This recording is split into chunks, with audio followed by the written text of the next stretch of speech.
కొర్రూరు మండలం సోమారపుకుంటదండ బీఆర్ఎస్ బలపరిచిన అభ్యర్థి బానోత్ రాజ్ కుమార్ ప్రజల్లోకి వెళ్ళి ఓటు అభ్యర్థిస్తున్నారు. రాజ్ కుమార్ గారు చెప్పండి, ప్రజల్లోకి వెళ్తున్నారు, ప్రజలు ఏమడుగుతున్నారు? నమస్తే అండి. మేము గత 10 సంవత్సరాల్లో మా బీఆర్ఎస్ ప్రభుత్వం చేసిన అభివృద్ధి కార్యక్రమాలను చూపించి మేము ఓట్లు అడగడానికి వెళుతున్నాము. ఈరోజు ఇక్కడ చూస్తే అప్పుడు మేము 10 సంవత్సరాల క్రితము ఇక్కడ మట్టి రోడ్డు కూడా లేదు. అలాంటిది మా దయాన నాయకత్వంలో ఇక్కడ సుమారుకుంట తండలో వందల కోట్ల రూపాయలు ఇక్కడ తెప్పించి ఇక్కడ నిధులు తెయించి మొత్తం మనం అభివృద్ధి చేయడం జరిగింది. అదే చెప్పుకుంటూ మేము ఓట్లు అడగడానికి వెళుతున్నాము. గతంలో చేసినటువంటి అభివృద్ధి కార్యక్రమం కావచ్చు, ఇప్పుడు కావచ్చు, ఇంకా ఏం హామీలు ఇచ్చారు? ఇంకా మేము ఇక్కడ నుండి మా సుమారకుంట తండలో మేజర్గా వచ్చేసి చౌల తండ నుంచి దోనబండకి వెళ్ళడానికి ఒక దారి కొంచెం ఇబ్బంది పడుతున్నాము. దయానా గారు ఉన్నప్పుడు 20 లక్షల రూపాయలు మంజూరు చేసి ఇప్పుడు రాక్షస పాలన నడుస్తుంది. ఇప్పుడు ప్రజెంట్ రాక్షసి వచ్చేసి 20 లక్షలను ల్యాబ్స్ చేసేసి మమ్మల్ని ఇబ్బంది పెడుతుంది. కాబట్టి మా తండ రైతులు ఏమంటున్నారంటే, నిన్ను గెలిపిస్తాం బిడ్డ, ఆ 20 లక్షలు మళ్ళీ మంజూరు చేయించి నువ్వు రోడ్డు ఉపయోగించాలనే ఆలోచనతో వాళ్ళు నన్ను అడుగుతున్నారు. అదే పూర్తి చేయాలనే ఆలోచనతో నేను అడుగుదాం అనుకుంటున్నాను. బీఆర్ఎస్ పాలనకు ఇప్పటి పాలనకు తేడా ఏంటి? బీఆర్ఎస్ పాలన అభివృద్ధి, పేదల పాలన. ఇదే రాక్షసుల మన కాంగ్రెస్ ప్రభుత్వం రాక్షసుల పాలన. వాళ్ళ వాటలు పంచుకోవడానికే కాంగ్రెస్ ప్రభుత్వం పనిచేస్తుంది. కానీ ఎలాంటి రైతులకు కావచ్చు, యువకులకు కావచ్చు, వృద్ధులకు కావచ్చు, ఎవరికి ఉపయోగపడేలాగా లేదు. వాళ్ళు చాలా ఇబ్బంది పెడుతున్నారు. కాబట్టి వాళ్ళను ఓడించి తీద్దామనే ఆలోచనతో ఉన్నాం. ప్రత్యర్థికి ఏం చెప్తారు? మా ప్రత్యర్థికి అతను చేయడానికి ఇక్కడ ఏమి లేదు, అతను చేసిన అభివృద్ధి ఏమీ లేదు, అడగడానికి అర్హత కూడా లేదు. మీ యశస్విని రెడ్డి ఏం చేసిందో చెప్పి మా ఓటర్లను ఓటు అడగమంటున్నాం. కానీ నువ్వు ఇక్కడ చేసిన ఇప్పుడు గత 2 సంవత్సరాల నుండి మీరు చేసిన అభివృద్ధి ఏంటిది?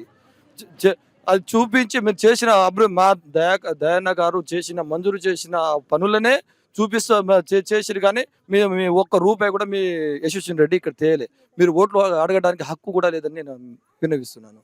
రాజు నాయక్ గెలుపు కోసం ఎలా కృషి చేయబోతున్నారు? రాజు నాయక్ గెలుపు బరాబర్ చేద్దామని ఆలోచన ఉంది. ఇప్పుడు అసలు అయితే మాత్రం వాళ్ళ వచ్చిన కాడ నుంచి రైతు బంధు కూడా మాకు 2 సార్లు లాప్స్ చేసిండ్రు. బోనస్ కూడా మాకు ఏం అందించలేదు, ఏం లేదు. మళ్ళీ ఇంకోటి సార్, ఎందుకంటే మళ్ళీ మాకు రుణమాఫీ అని అన్నాడు. సరే, మా ఇంట్లో ఒక రేషన్ కార్డు మీద రెండు వైపులా ఎత్తుకోవచ్చు, 2 లక్షల పైన కింద ఉండవచ్చు. ఒక తండ్రిది ఇడిచిపెట్టి కొడుకుదైనా చేయనుండే, లేకపోతే తండ్రిదైనా చేయండి. అదొకటి దెబ్బతినిచ్చిర్రు. మళ్ళా చూస్తే ఊరియా కట్టాలు ప్రతి ఒక్కటి ఎన్నడైనా మేము అంతకుముందు 10-15 ఏళ్ల కింద అప్పుడు ఒక 4ంటికి 3ంటికి ఎడ్ల మేపైపోయి అసలు కాలాన్ని అన్నట్టుగా మేము ఆఫీస్ కాడ పోయి 4ంటికి పడినా కూడా మాకు 1 బస్తా 2 బస్తాలు ఇచ్చే అవకాశం లేదు. నా పేరు మీద కనీసానికి ఇప్పుడు 8 ఎకరాలు ఉంది. 8 ఎకరాలకైనా ఓ కారుకు వేసే ఒక మోపైనా కూడా ఒక 8 ఎకరాలకు 2 బస్తాలు కూడా ఇచ్చే అవకాశం లేదు. అటువంటి తిప్పలు ఈ రాజ్యం అసలైతే ఆ అసెస్మెంట్ రెడ్డి అనే పేరే కానీ అది ఎక్కడ ఎలాడబడి ఎక్కడ ఉండేనో, ఒక్కొక్కళ్ళు పెద్ద మోనభావులు కూడా మైనస్ అయిపోయినారు. వాని మీద ఈ సార్ ఓడిపోయినా బాగా సాను మాకు బుక్క కూడు లేకుండా ఇన్నిసార్లు కూడా మేము ఏ న్యాయం మాకు అభివృద్ధి చెందలేదు.